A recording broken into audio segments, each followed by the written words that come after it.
7 ദിവസം ജയിലിലായിരുന്ന അമ്മയെയും കാത്ത് തണുത്തുറഞ്ഞ മോർച്ചറിയിൽ ഒടുക്കം അന്ത്യചുംബനം ഏറ്റുവാങ്ങി യാത്രയായി.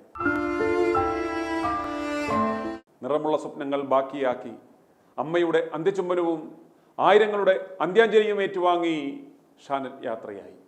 ഇടുക്കി ജില്ലയിലെ അണക്കര ചില്ലാറുകോവിലിന് സമീപം കഴിഞ്ഞ ചൊവ്വാഴ്ച ബൈക്ക് അപകടത്തിൽ മരണമടഞ്ഞ അണക്കര വെള്ളറയിൽ ഷാനറ്റ് ഷൈജുവിൻ്റെ മൃതദേഹം വൻ ജനാവലിയുടെ സാന്നിധ്യത്തിൽ അണക്കര ഒലിവുമല സെയിൻറ് ജോൺസ് യാക്കോബായ പള്ളി സെമിത്തേരിയിൽ സംസ്കരിച്ചു.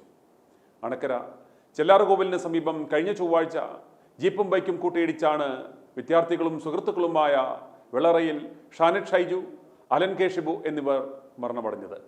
അലൻ്റെ സംസ്കാരം തൊട്ടടുത്ത ദിവസം തന്നെ നടത്തിയിരുന്നു.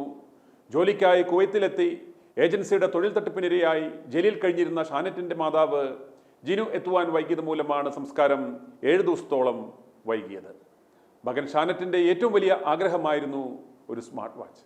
അമ്മ ജിനു അത് ആദ്യ ശമ്പളത്തിൽ നിന്ന് മകന് സ്മാർട്ട് വാച്ച് വാങ്ങി സൂക്ഷിച്ചു വച്ചിരുന്നു. നാട്ടിലെത്തിയപ്പോൾ പക്ഷേ മകൻ്റെ ചേതനയേറ്റ ശരീരമാണ് ആ അമ്മയെ കാത്തിരുന്നത്. വാച്ച് അവൻ്റെ മൃതദേഹത്തിൽ വെച്ചാണ് അമ്മ ആ മകനെ യാത്രയാക്കിയത്.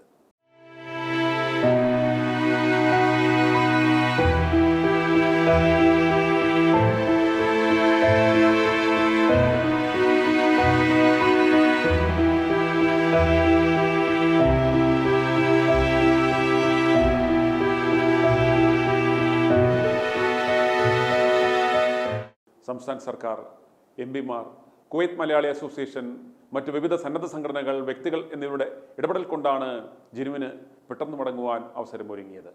വ്യവസായി MA യൂസഫ് അലിയുടെ ഇടപെടലും നടപടികൾ വേഗത്തിലാക്കി. തിങ്കളാഴ്ച വൈകിട്ട് 4-നാണ് ജിനു അണക്കരയിലെ വീട്ടിലെത്തിയത്. കട്ടപ്പന സെയിൻറ് ജോൺസ് ആശുപത്രി മോർച്ചറിയിൽ സൂക്ഷിച്ചിരുന്ന ഷാനറ്റിൻ്റെ മൃതദേഹം ഇന്നലെ രാവിലെ 10-ന് വീട്ടിലെത്തിച്ചു. സഹപാഠികളും അധ്യാപകരും നാട്ടുകാരുമടക്കം കനത്ത മഴയിലും നൂറുകണക്കിന് ആളുകളാണ് അന്തിമോപചാരം അർപ്പിക്കുവാനായി വീട്ടിലെത്തിയത്.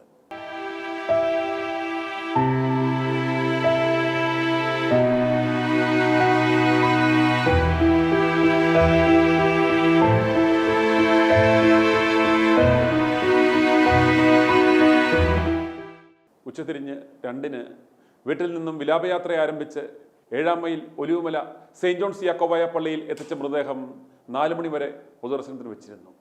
സംസ്കാര ചടങ്ങുകൾക്ക് യാക്കോബായ സുറിയാനി സഭ ഇടുക്കി ഭദ്രാസന മെത്രാപ്പോലീത്ത സക്കറിയാസ് മോർ പീലക്സീനോസ് നേതൃത്വം നൽകി. Kuwait Malayali association, MA Yusuff Ali അടക്കമുള്ള വ്യക്തികളുടെയും സംഘടനകളുടെയും അവസരോചിതമായ ഇടപെടൽ കൊണ്ടാണ് മാതാവ് ജിനുവിന് നാട്ടിൽ വേഗം എത്തുവാൻ സാധിച്ചത്. ഷാനറ്റിന് ജന്മനാട് നൽകിയ ആ കണ്ണീരിൽ കുതിർന്ന യാത്രയപ്പിൻ്റെ പ്രസക്ത ഭാഗങ്ങൾ കാണുക.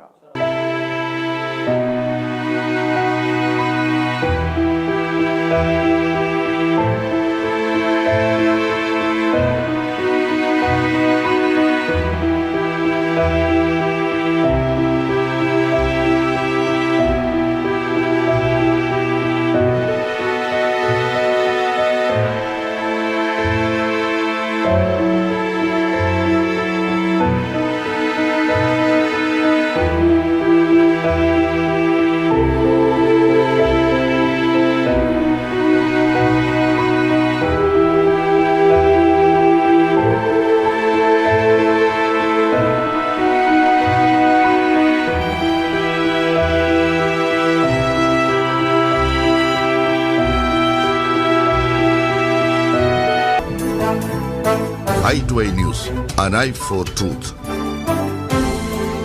i2i News സബ്സ്ക്രൈബ് ചെയ്തിട്ടില്ലാത്തവർ ഇപ്പോൾ തന്നെ സബ്സ്ക്രൈബ് ചെയ്യുക. നോട്ടിഫിക്കേഷൻ ലഭിക്കുവാൻ ബെൽ ബട്ടണും അമർത്തുക.